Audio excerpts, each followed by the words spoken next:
nós aí passar a ver a ser suporte não explica também o motivo não para que nós aqui para não a importância tá para começar a riba e manejo para o que trata de ACV mas de sistema digital e nós temos por a nota também com diferentes sucursais de Aruba a Serra entre outros e São Nicolás. Pero para que esto es un San Nicolás un rato, es un San Nicolás seguro acá de Maltera,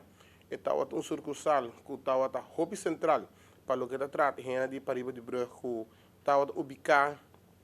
en Imsan e eigenlijk, wanneer nos explica acaba, serie de sucursal aqui acá en un baño agua frío. Como parlamentario, como representante do pueblo, estava também dever para escutar o pueblo e vociferar aqui na nome na minister de Gezondheid e também na diretor de AZV. Me agradecendo imensamente hope para pôr a turma e tempo para escutar minha petição na de nome de nosso pueblo, de nosso cidadão não, e também para compreender também com importante está para ter sucursal e serviço aqui na Insan. Depois de alguma deliberação e intercâmbio de opinião e ideia,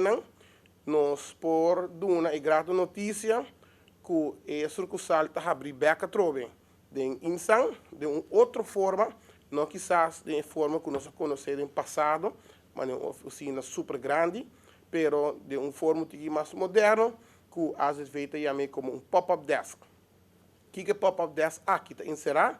está desk caminha que os cidadãos não por baixo chega livremente, facilmente na Insan para ganhar serviço. Se tem qualquer pergunta, não tem representante de ACV também na claro está guarda para brindar o serviço,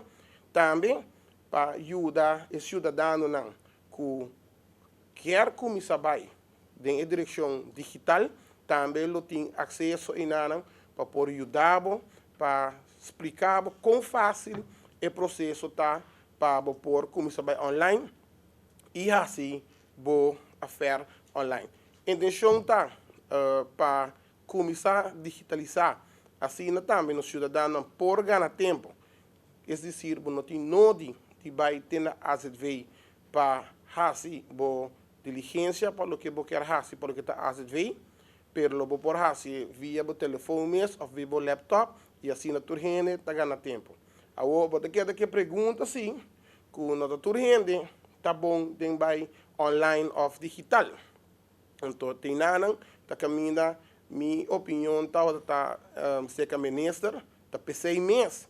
ainda nós temos que manter o serviço aqui na São Nicolás, caminho nos temos por atenção e ajudança e quizás pouco a pouco nós podemos ter trâmite, caminho nos podemos nós vai full over digital.